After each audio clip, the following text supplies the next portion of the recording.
Hello mga beb! Ngayon, samahan niyo ako kung paano ba pumunta sa Z Millennial. Andito tayo manggagaling sa aming hotel, sa L7 Hotel, dito sa Hyundai Beach. So ayan, nandito tayo sa area, papunta sa Hyundai Station. Diretsuhin nyo lang yan yung Hyundai Station. And then, we will go sa Z Millennial. From Hyundai Station, bababa tayo sa Motgol Station.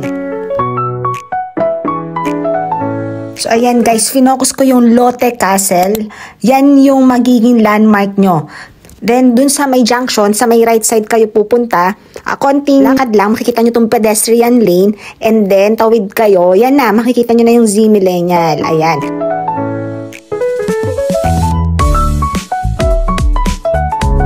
And ayan, habang papasok ako, akala ng nanay ko, sarado pa yung cafe. Pero hindi niya alam, ganyan lang talaga. Sarado siya, syempre, dahil air condition, no? At saka, parang wala siyang masyadong mga salamin. Pero yan, nandyan.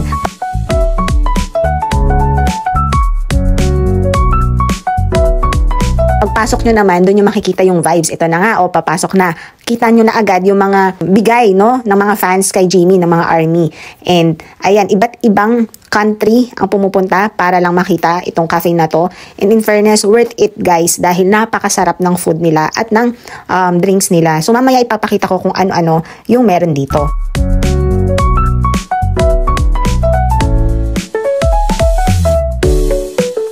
Maswerte din ako kasi naabutan ko ang tatay ni Jimin. However, ayaw niya talagang magpa-picture kaya konting slight lang na video pero nakipag-shake hands naman siya sa akin.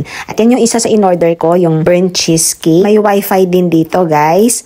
Ayan, may English version ng menu. At napakalaki ng cafe kaya hindi kayo mauubusan ng mauupuan. So, maswerte ako kasi maaga pa lang kami at madali lang din yung tatay ni Jimin. Siguro, 10 minutes lang siya nandun. Ito yung kinuha ko, cream toast. Masarap siya. Kumuha din ako ng purple bread. So, meron siya sa loob na laman. Masarap. Lahat, halos masarap eh. Kaya, sulit naman yung pinunta natin dito, no?